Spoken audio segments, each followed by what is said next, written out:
Bonjour à tous et bienvenue dans une nouvelle vidéo. Alors comme vous savez, je pars en Erasmus et on est littéralement le dimanche 13 août, ce qui veut dire que je m'en vais dans 2 jours.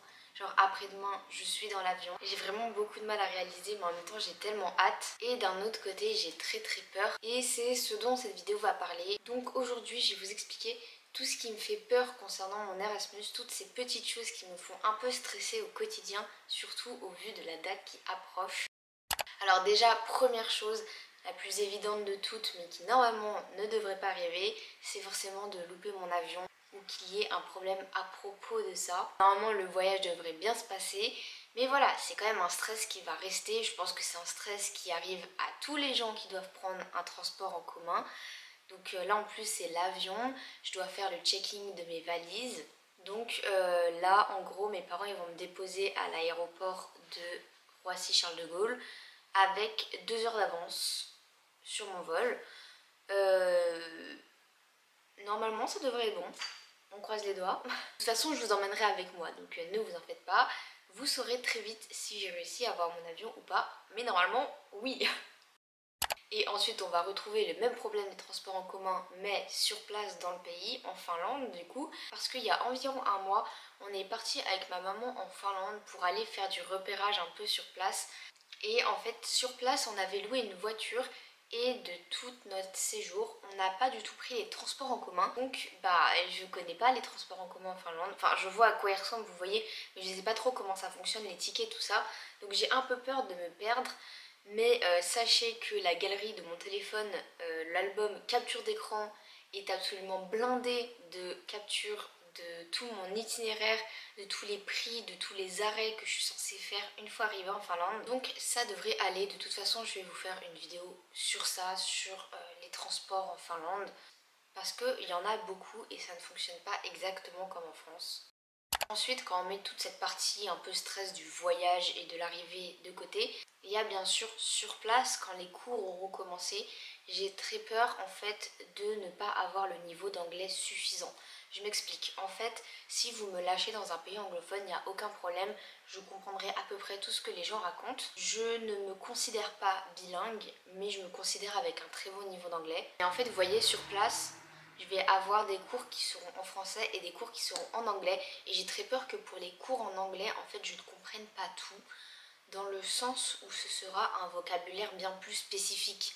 Vous voyez, qui est dédié à ce cours. Du vocabulaire qu'on n'utilisera que dans ce cours. Et en fait, j'ai peur. De ne pas réussir à comprendre ce vocabulaire spécifique et de faire de la merde, très clairement. Après, je pense qu'on va se retrouver entre étudiants en échange qui, du coup, ne sont pas forcément bilingues en anglais. Et j'espère qu'on va se partager nos notes, enfin, du moins, tout ce qu'on n'a pas compris.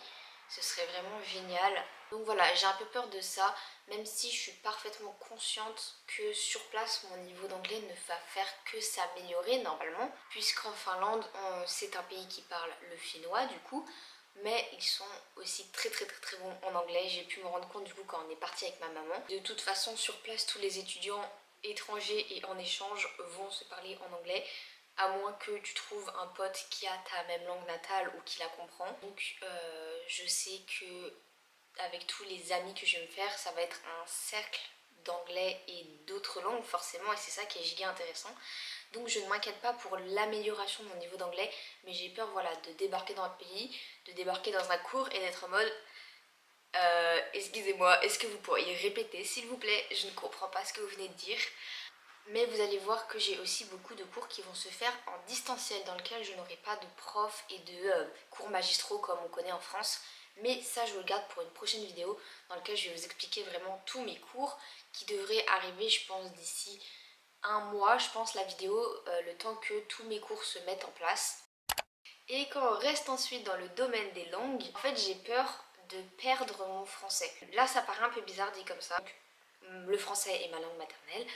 Je n'ai pas d'autres langues maternelles d'ailleurs, j'ai que le français. Et en fait, je vais débarquer dans un pays qui ne parle pas un pet de français. Vous voyez, c'est soit le finnois, soit l'anglais. Et après, le français, je pourrais le parler avec les étudiants en échange là-bas que je rencontrerai qui seront français et ma famille lorsque je vais les appeler. Vous voyez, il n'y aura pas, par exemple, quand je vais me balader dans la rue, je vais pas avoir des publicités en anglais. Quand je vais allumer la télé, il n'y aura pas des films en français. Quand je vais aller en librairie, il n'y aura pas des livres en français, enfin, ou alors très très peu. Et en fait, si vous voulez, j'ai peur, j'ai pas peur genre de rentrer en France et de ne plus savoir parler français. Ça va pas arriver, c'est impossible.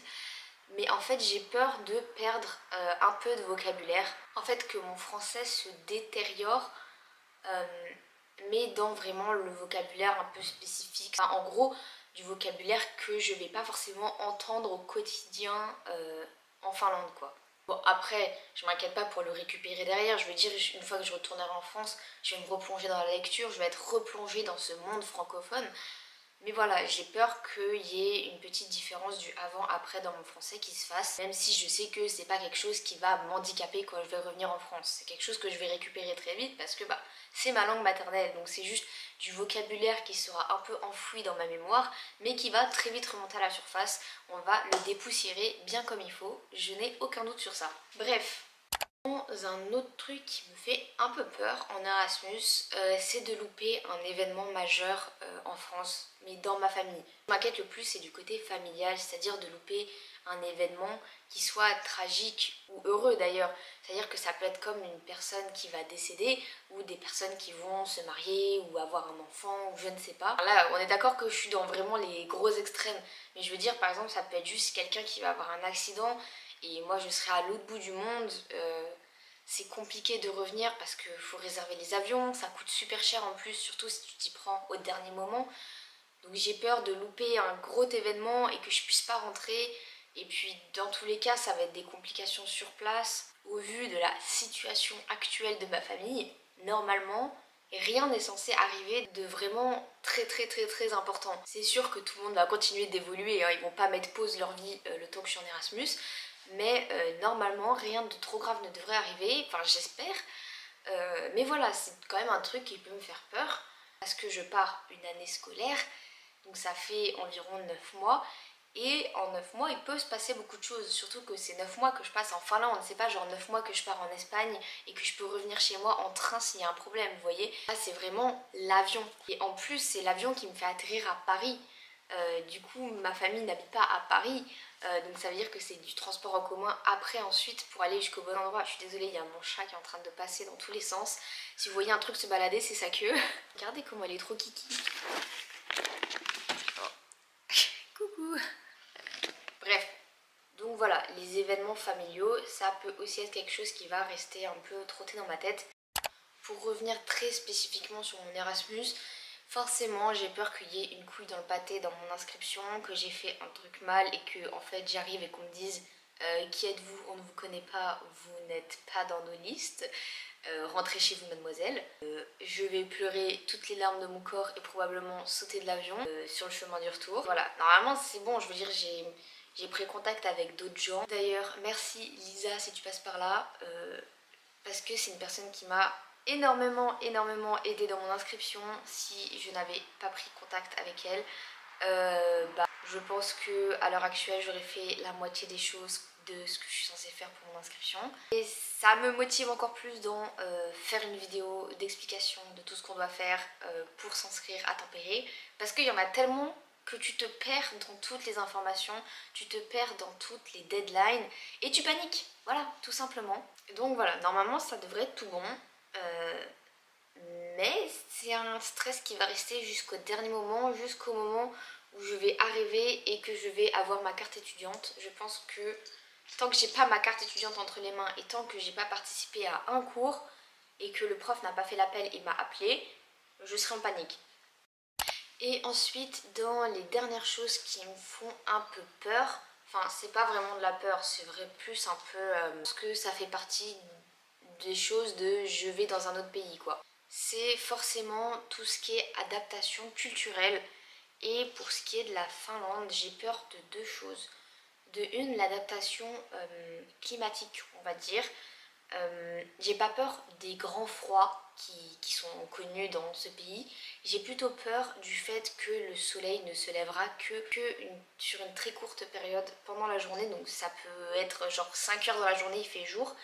Et en fait j'ai peur que mon corps du coup soit en manque de soleil et que derrière ça mène un peu à, pas des dépressions, mais vous voyez que le moral il soit au plus bas parce que il fait pas beau, il fait pas soleil. Enfin, voilà, même si je vais acheter un maximum de vitamines, c'est quelque chose qui me fait un peu peur dans le sens où je ne sais pas exactement comment mon corps peut réagir face à ce nouveau climat qui va s'installer, face à ce futur manque de soleil. Pour autant, je ne m'inquiète pas sur le fait que je ne sortirai pas quand il fait nuit, on va dire. En fait, je ne m'inquiète pas sur l'aspect de s'occuper alors qu'il fait nuit, tout ça, que ce soit en intérieur ou en extérieur. Je veux dire, c'est un pays qui a l'habitude. Sur place, je trouverai forcément à m'occuper. Mais c'est vraiment plutôt la façon dont mon corps, vraiment biologiquement, on va dire, sans mon accord, en dehors de ma volonté, va réagir face à ce gros changement, on va dire, du temps de soleil dans une journée. Donc voilà, on verra bien, on aura la réponse dans quelques mois du coup. Et ensuite la deuxième chose, c'est la nourriture. Comment je vais me nourrir là-bas.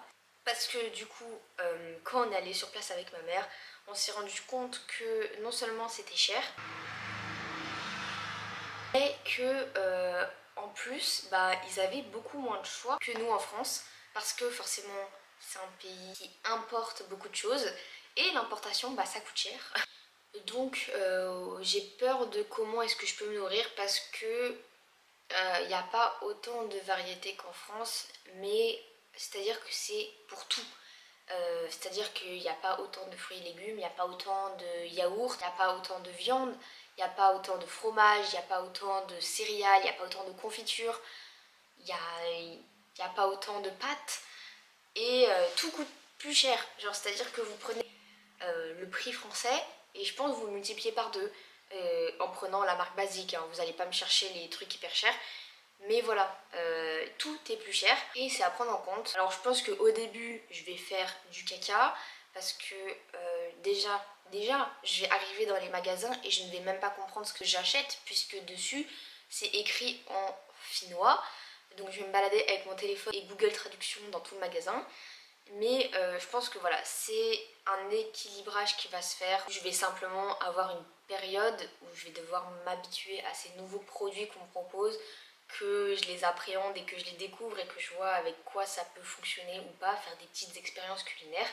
Parce que ouais, j'étais vraiment très étonnée pas des prix, enfin si ça étonne toujours, mais en fait on le sait que la Finlande est un pays qui coûte plus cher que nous au niveau de la vie quotidienne, mais j'étais surtout très étonnée de la non-diversité des produits, si on peut dire ça comme ça. Donc c'est aussi un truc à prendre en compte. Je m'inquiète pas pour me nourrir, mais je m'inquiète pour me nourrir bien en fait. Ça va être ça le gros défi. Surtout que encore une fois, comme je serai en manque de vitamines vis-à-vis du soleil, et probablement de l'activité physique je pense, puisque comme je vous ai expliqué, beaucoup de mes cours se feront en fait en distanciel, et bah je vais devoir trouver un régime alimentaire complètement différent de celui que j'ai en France, je pense.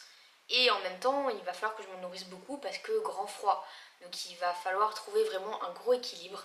Mais ça va se faire avec le temps, je m'inquiète pas forcément, mais voilà, je me demande un peu comment ça va se passer, vous voyez. Et ensuite, la dernière chose, j'ai le peur du manque, forcément, mais du manque pour tout. C'est-à-dire que ça peut être aussi bien le manque de la famille, que j'ai envie de revoir des gens, tout ça. Ça peut être des manques à l'échelle amicale, ça peut être des manques à l'échelle animale, du coup, j'ai peur que mes animaux me manquent. Et ça peut aussi être des manques au niveau du pays, c'est-à-dire que la nourriture peut me manquer, la culture française peut me manquer, je sais pas, en mode la baguette elle va me manquer, enfin je sais pas. Mais voilà, de toute façon je vais vous faire une vidéo de comment être sûr qu'on est capable de partir en Erasmus. Parce que à mes yeux tout le monde ne peut pas partir en Erasmus et ce pour plusieurs raisons. Et je vous en ferai une vidéo parce que ça peut être aussi très intéressant parce que je me suis posé moi-même la question de est-ce que je peux vraiment partir en Erasmus, est-ce que j'en suis capable, parce que bah, c'est quelque chose, parce que bah comme je vous dis, je pars en Finlande, je pars pas genre en Suisse ou en Allemagne. C'est un pays qui est très loin, ou si je veux revoir ma famille, c'est soit on se retrouve à mi-chemin en mode en Pologne ou en Allemagne, soit il faut que je prenne l'avion pour aller jusqu'en France quoi. Donc sur mon année d'Erasmus, je ne suis pas sûre de revenir en France et psychologiquement je suis préparée à ne pas revenir en France. Donc il y a forcément un certain manque qui va s'installer, il reste juste à voir à quel point il sera important on va dire. Et j'espère surtout qu'il ne me mènera pas à abandonner mon Erasmus et à rentrer en France plutôt que prévu. Mais voilà, c'est quelque chose qui peut arriver, c'est des choses qui sont arrivées à d'autres personnes. Et si ça doit arriver pour moi, et bah ça arrivera. Je vais pas me forcer à rester dans un pays alors que j'ai un mal-être constant. Mais je pars dans le pays en me disant que je vais faire mon année, que je vais la vivre à fond. Je suis pas en mode ah je sais pas trop si je vais rentrer ou pas. Non, je suis en mode Émilie, tu vas être dans un pays, tu vas vivre un Erasmus et tu vas le vivre à fond. Et toute dernière petite chose, je pense, qui m'inquiète, et j'y pense parce qu'il y a mes valises qui sont prêtes juste à côté de moi. J'ai peur à l'aller d'avoir oublié des choses, forcément, même si de ce point-là, je ne m'inquiète pas trop parce que je sais que je pourrais tout racheter sur place. Si j'ai oublié genre un pantalon, bah, je pourrais m'en racheter sur place. Si j'ai oublié du gel douche, bah, je vais m'en racheter sur place dans tous les cas. Les médicaments, tout ça, je peux m'en racheter sur place. Faut juste pas que j'oublie ma caméra et mon ordinateur et après tout le reste, je pourrais le racheter, vous voyez. Mais ce qui m'inquiète le plus, c'est au retour de re-ramener toutes les affaires que j'aurais achetées sur place, justement. Mais en gros, la technique que j'ai faite, je vais vous montrer. Je pars avec 2 valises. Et en fait, vous voyez, ces valises sont équipées d'un soufflet que je peux ouvrir. Et en fait, si vous voulez, ça agrandit la valise. Bon là, du coup, ça s'agrandit pas parce que je l'ai mal ouvert. Mais bref. Et en gros, là, mes 2 valises, je les ai faites avec le soufflet fermé. Ce qui fait qu'au retour, je pourrais faire les valises avec le soufflet ouvert. Et ça va me faire gagner beaucoup de place. Donc normalement, ça devrait aller si je n'achète pas trop de choses. Et ça, c'est pas sûr. Et si j'achète trop de choses, et bah ce sera tant pis pour moi. Je les abandonnerai sur place, je les donnerai à l'Emmaüs finlandais. Et puis voilà, ça m'apprendra à vouloir acheter trop de choses alors que je sais qu'il ne faut pas acheter trop de choses. Et cette fois, on a fait le tour. Donc voilà, il y a pas mal de petites choses qui me font peur, mais vous l'aurez compris, c'est pas des choses graves. C'est pas des choses qui vont m'empêcher de vivre au quotidien, c'est plutôt des choses qui me font un peu appréhender mon arrivée dans le pays. Mais ça fait partie de l'aventure Erasmus, de débarquer dans un pays que tu ne connais pas. C'est tout l'intérêt, tu vas te remplir d'une nouvelle culture, d'une nouvelle richesse culturelle. Et c'est génial. Genre moi j'ai vraiment très hâte de partir. Et j'ai surtout très hâte de vous filmer tout ça, de vous vlogger tout ça. Parce que du coup la prochaine vidéo que vous voyez après celle-ci, elle est en Finlande. Et là ça va commencer à vraiment devenir très intéressant. Donc voilà, c'en est tout pour cette vidéo. Donc si elle t'a plu, laisse-la liker.